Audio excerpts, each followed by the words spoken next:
राजा और बंदर। एक समय की बात है, बनारस के पास एक राज्य पर एक राजा राज करता था। वो एक स्वार्थी राजा था जो केवल अपने बारे में सोचता था और अपनी प्रजा की ज्यादा परवाह नहीं करता था। एक दिन अपने महल के पास बहने वाली नदी में स्नान करते समय उसने पानी में एक अजीब फल तैरता हुआ देखा। राजा ने फल को पकड़ लिया और नदी के किनारे अपने दरबारियों को पुकारा, ये किस तरह का फल है?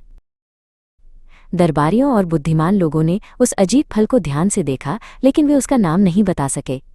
वनवासियों ने कई मिनटों तक फल की जांच की और अंत में उनमें से एक बोला, महाराज, ये वास्तव में एक दुर्लभ फल है। ये आम की एक किस्म है जो दुनिया के किसी भी अन्य फल से अधिक मीठी और स्वादिष्ट है।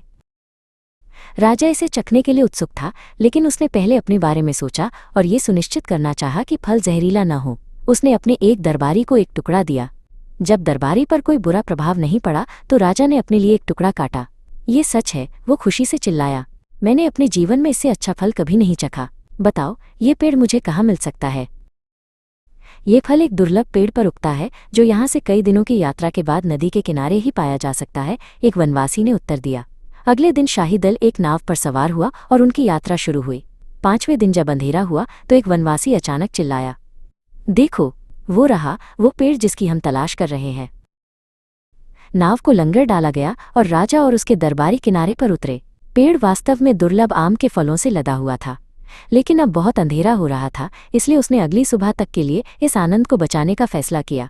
अपने सैनिकों को पेड़ की रखवाली करने का आदेश देकर, ताकि कोई फल न चुरा सके, राजा अपने तंबू में सोने चला गया। उस शाम देर से वो अचानक बंदरों की चीख और अपने सैनिकों के शोर से जाग गया। वो तंबू से बाहर भागा और डर के मारे देखा कि बंदरों का एक झुंड आम के पेड़ पर बैठा है और जितना हो सके फल खा रहा है। इन्हें इसी क्षण यहाँ से भगाओ, राजा चिल्लाया। उनकी हिम्मत कैसे हुई मेरे फल खाने की? सैनिकों ने पेड़ को घेर लिया और जैसे ही वे अपने भाले फेंकने वाले थे, बंदरों के सरदार ने नीचे देखा और खतरे को भांप लिया।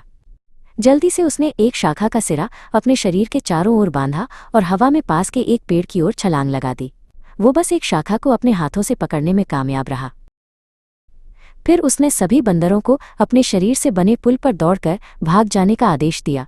नीचे खड़े राजा और सैनिकों के आश्चर्य के बीच चीखते चिल्लाते बंदर अपने सरदार के ऊपर से दौड़ गए। जो दूसरों को सुरक्षा प्रदान करने के लिए अपने जीवन का उपयोग करता है, वो शाही इनाम का हकदार है। राजा ने जो देखा था उससे बहुत प्रभावित होकर कहा।